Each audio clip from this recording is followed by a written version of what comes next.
Hai guys, akhirnya Vivo ngeluarin lagi nih smartwatch di Indonesia. Kalau beberapa bulan lalu kita sempat lihat yang bentuknya rounded, yaitu Vivo Watch 3. Sekarang kita dapat yang bentuknya square nih guys. Ini adalah Vivo Watch GT.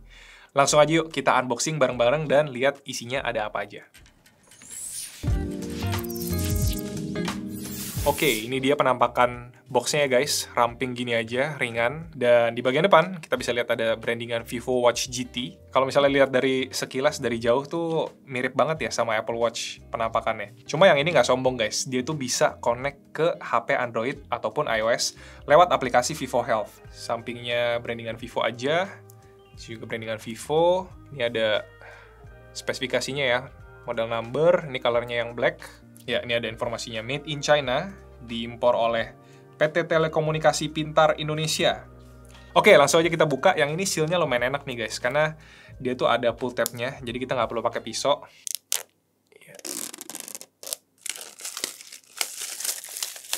Kita buka.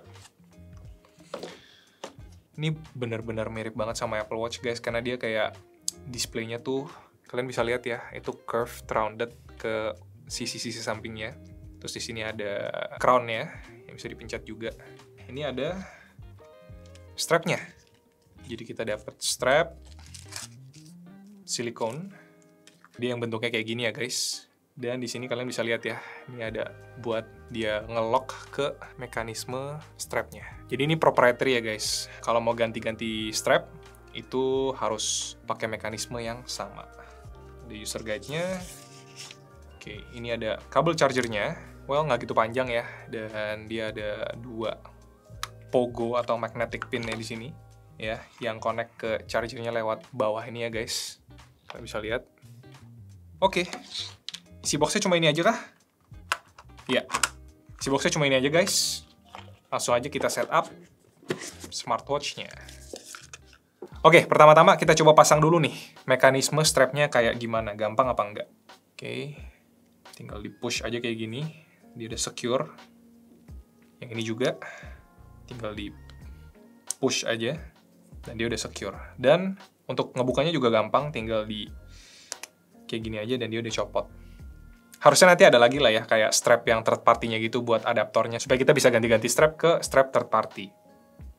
Oke, nyala ya.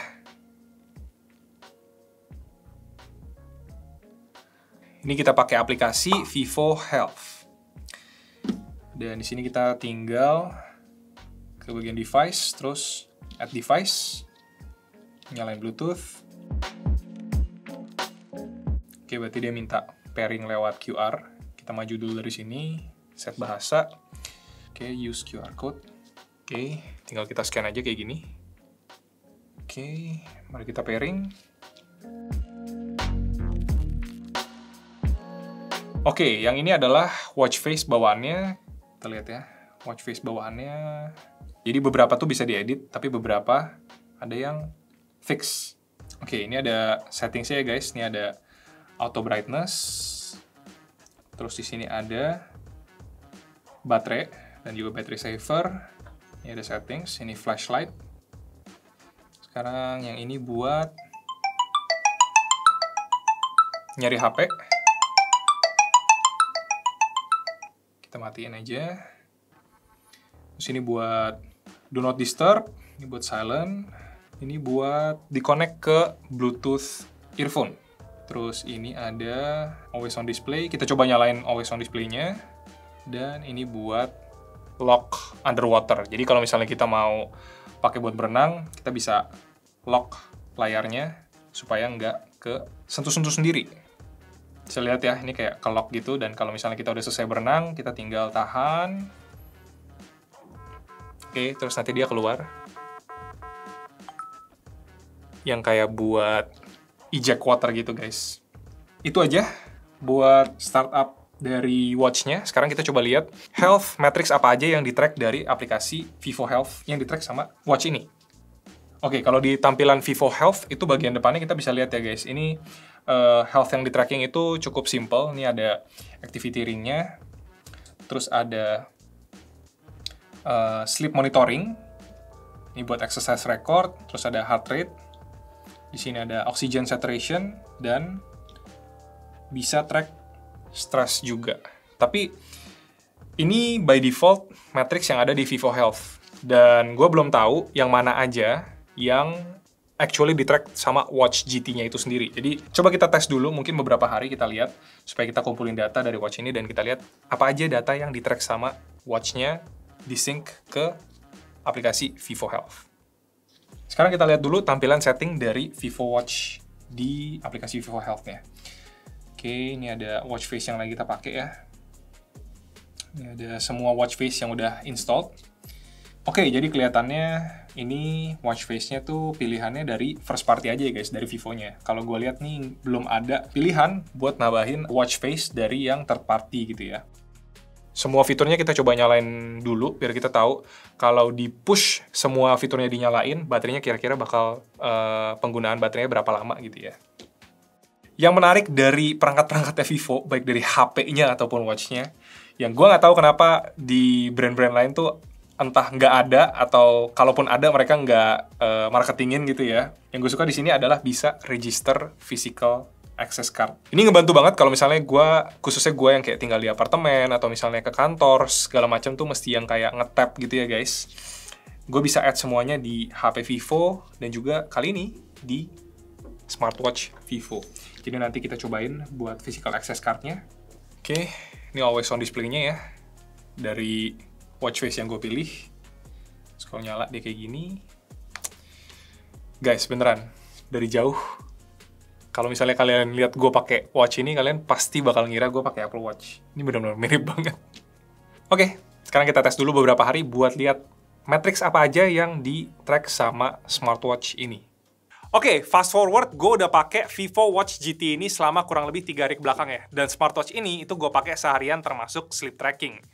Di pengetesan gue, always on display-nya itu gue set untuk nyala dari jam 7 pagi sampai 11 malam, supaya nggak nyala waktu tidur dan lebih ngehemat baterai. Dan dengan pemakaian kayak gitu, sleep tracking 8 jam itu baterainya cuma turun 3%. Dan dalam 24 jam, baterainya itu cuma turun 13%.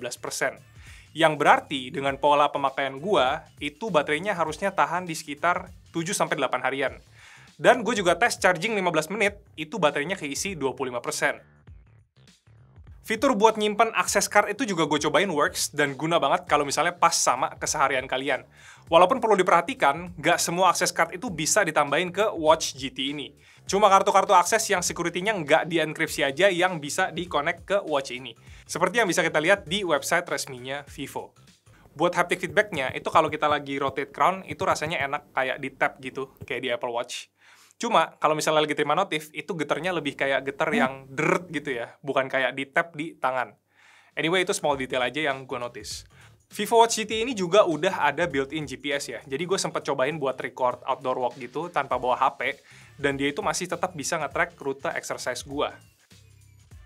Dan Vivo Watch GT ini juga aman buat dipakai olahraga air gitu ya, buat berenang, karena dia tahan air sampai 2 ATM. Ada professional racket sports mode juga yang dia tuh bisa kasih overview olahraga racket base, kayak misalnya tenis, padel, badminton, dan juga pingpong. Buat ngasih data-data performance kayak gini. Buat bisa nge-track, kita harus pakai smartwatch-nya di tangan yang kita pakai buat mukul ya. Jadi, biasanya gue tuh pakai smartwatch di tangan kiri, itu gue pindahin ke tangan kanan karena gue mukulnya itu selalu pakai tangan kanan.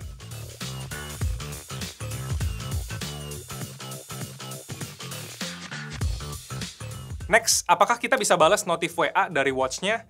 Setelah kita coba, nggak bisa ya, cuma lihat notif doang kayak gini. Jadi kalau ada WA call, itu juga keluarnya notif aja, jadi nggak bisa diangkat di watch-nya ini. Tapi nama penelpon itu tetap muncul ya di notif. Tapi kalau panggilan telepon seluler biasa yang pakai pulsa, itu bisa.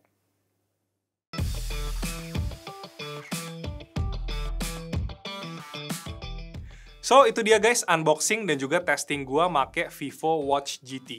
Menurut gue sih looks-nya nice ya, bodinya yang aluminium tuh mirip banget sama Apple Watch. Cuma beda dikit aja, kalau misalnya di Apple Watch tuh crown-nya ada di arah jam 2, agak di atas. Dan kalau misalnya di Vivo Watch GT ini tuh ada di samping, di tengah, di arah jam 3. Dan kalau di sekeliling layarnya, itu kayak ada sedikit aksen garis gitu. Tapi kalau cuma lihat sekilas, menurut gue tuh mirip banget, apalagi karena layarnya itu curved di sisi-sisinya kayak Apple Watch. Jadi kalau kalian pakai HP Android dan pengen punya smartwatch yang bentuknya ngotak, yang spesifik mirip Apple Watch, Ini salah satu alternatif yang bisa kalian consider. Dan ini tuh juga bisa connect ke HP apapun ya, bisa ke iPhone juga loh. Ataupun Android lainnya, jadi nggak cuma connect sama HP Vivo aja. Per video ini dibuat, kita sempet coba untuk connect ke iPhone dan belum bisa connect. Karena aplikasi Vivo Health-nya itu belum tersedia di App Store region Indonesia. Tapi kita udah tanyain langsung ke Vivo Indonesia dan katanya bakalan tersedia dalam waktu dekat. Lanjut, sejauh ini hal yang gue notice dan harap bisa better itu paling di bezel bagian atas dan bawahnya aja ya, yang sedikit lebih tebal. Soalnya kalau beneran simetris keempat sisinya, itu pasti looks-nya bakal lebih mewah lagi. Tapi kalau buat functionality, untuk smartwatch yang harganya 1,5 juta, menurut gue Vivo Watch GT ini udah oke dan ada fitur unik yang bisa save access card itu bakalan guna banget kalau misalnya kebetulan cocok di penggunaan sehari-hari kalian. Tapi menurut kalian sendiri gimana nih guys buat smartwatch Vivo yang satu ini? Suka nggak sama desainnya? Dan ada fitur apa nih yang kalian mau tanyain? Langsung aja komen di bawah. Anyway, segitu dulu aja guys review kita buat Vivo Watch GT. Thank you buat kalian yang udah nonton. Jangan lupa like kalau misalnya suka dan subscribe ke Best Indotech kalau misalnya belum. Nama gue Edwin. See you guys in our next video.